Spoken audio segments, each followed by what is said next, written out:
Au sommaire de cette édition, la nouvelle vie d'un réfugié syrien dans le Tarn. Potier pendant 25 ans dans son pays, il peut à nouveau exercer son art à Albi. Sébastien, lui, ne jure que par les jeux vidéo. Ce professeur d'université en a fait un objet de recherche au sein d'un laboratoire à Metz. Stop aux crimes sexuels sur les enfants et à leur prescription pénale. C'est le message d'une quinzaine d'associations de la région lyonnaise qui ont décidé de se fédérer autour d'une opération. Et pour se faire entendre, elles se sont offertes la plus grande affiche qui soit, le ciel. Des traînées de fumée blanche dans le ciel. Des signes d'un message. Stop. Des associations de lutte contre les crimes sexuels commis sur les enfants ont lancé l'opération Le ruban vert pomme. C'est tout simplement pour alerter la population, pour qu'il y ait une réelle prise de conscience et qu'il y ait un vrai effet boule de neige et que les mentalités évoluent et que les gens se sentent tous concernés, qu'on soit éducateurs, parents ou simples citoyens français. Ces rubans vert pomme fédèrent une quinzaine d'associations de la région lyonnaise. Leur revendication, supprimer les délais de prescription pour les crimes sexuels sur mineurs. L'intérêt de la fédération, justement, c'est d'avoir une voix qui porte plus fort, qui porte plus loin.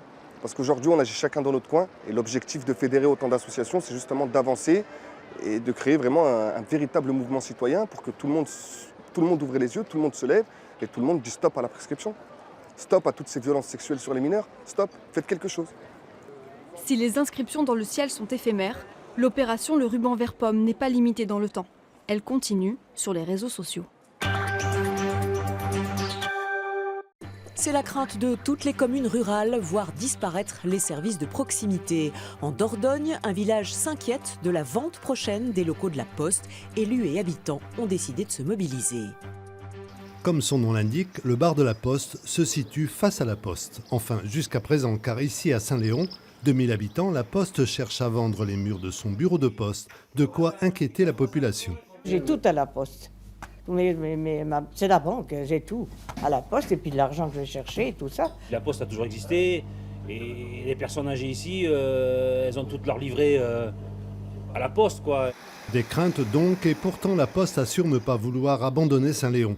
Le bureau resterait ouvert même avec un nouveau propriétaire. Mais rien ne dit que derrière, au terme du bail, le nouveau propriétaire souhaitera conserver une activité postale plutôt que de vendre son bien ou de le louer pour en faire un appartement ou que sais-je encore.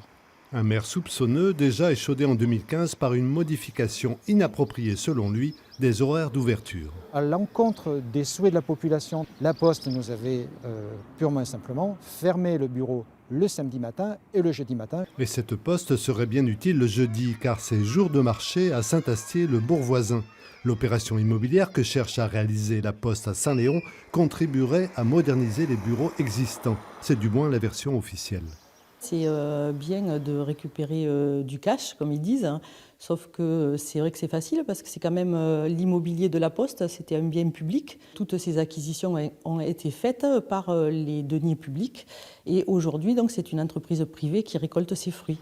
La tendance des postes en zone rurale, devenir de simples agences postales ou des relais chez les commerçants.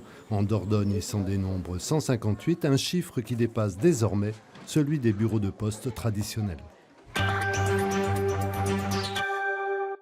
Pour beaucoup, les jeux vidéo sont une activité futile réservée aux ados. Mais pour Sébastien Janvaux, ancien game designer, c'est un sujet très sérieux qu'il enseigne à l'université de Metz. Il a même créé le premier laboratoire de recherche sur les jeux vidéo. Pour Sébastien, les jeux vidéo sont avant tout un objet de recherche. Gamer oui, mais aussi professeur d'université avec comme spécialité le gaming. Comme la littérature ou le cinéma, une matière à part entière qu'il enseigne même depuis 10 ans à l'Université de Lorraine. Sur le sujet, il fait surtout office de précurseur. La première thèse sur les jeux vidéo en France, c'est lui. Et oui, le jeu. Les jeux, c'est aussi très sérieux.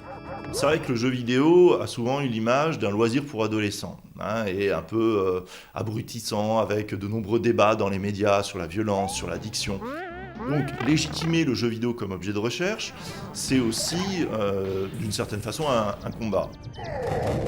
Et il n'empêche qu'analyser le jeu vidéo en tant que tel, c'est aussi très important. Comprendre son histoire, comprendre son esthétique, comprendre ses pratiques. Les enjeux du jeu, qu'ils soient culturels, sociaux ou artistiques, c'est aussi ce que Sébastien partage régulièrement sur sa web TV. Les théories des jeux vidéo peuvent intéresser un large public. Il a même créé un centre de ressources à Metz au TCRM Blida, véritable concentré de l'histoire du jeu vidéo. On voit qu'il y a quand même des thématiques qui sont dominantes.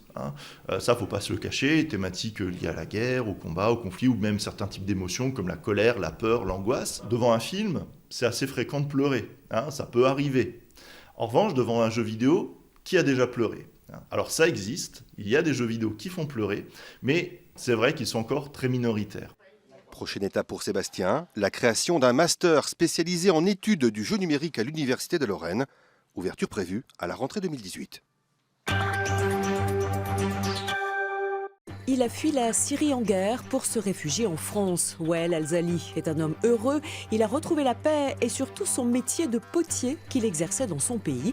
Son talent a séduit les poteries d'Albi où il a été embauché. Dextérité, coup d'œil, maîtrise. Wael Al-Zali décore des poteries depuis plus de 25 ans. Aujourd'hui à Albi, hier c'était à Damas, dans l'entreprise familiale. Mais en 2012, alors que le conflit armé s'installe en Syrie, il décide de tout quitter. On vivait dans la guerre et on voulait juste trouver un endroit où vivre avec nos enfants. La guerre était partout en Syrie. 3 années en Jordanie, puis il arrive en France avec femme et enfants, Paris, La Rochelle et enfin le Tarn, où il va retrouver le goût de son art. D'abord client des poteries d'Albi pour faire cuire ses productions, il est vite remarqué pour son talent. Désormais salarié, il reprend une vie normale. Je pense quelque part que c'est un socle pour se remettre dans un pays qui n'est pas le sien, que de travailler déjà une matière qui était la sienne là-bas, quoi. Déjà, je pense qu'il a retrouvé quelque part une famille dans l'entreprise, voilà. Et de fait, son intégration est rapide, même s'il ne parle pas encore le français. Comme tous ici, il connaît le langage de la terre. Ce métier, je l'aime beaucoup. J'y mets tout mon cœur. Cette terre que je travaille, c'est mon âme. Ses mains parlent pour lui, et son savoir-faire vient maintenant compléter les techniques de l'entreprise tarnaise. C'est vrai que nous, on est avant tout des tourneurs et des émailleurs. Et toute cette partie décoration, je pense aussi qu'il faisait du coulage dans son entreprise en Syrie. Nous, on ne le fait pas, ça. Donc, effectivement, c'est une corde de plus à l'arc des poteries d'Albi, c'est sûr. On s'apporte mutuellement, quoi. C'est vraiment... ouais, c'est une belle rencontre, de toute façon. Wael vous présentera ce travail manuel au couteau ce week-end à l'occasion des Journées européennes des métiers d'art.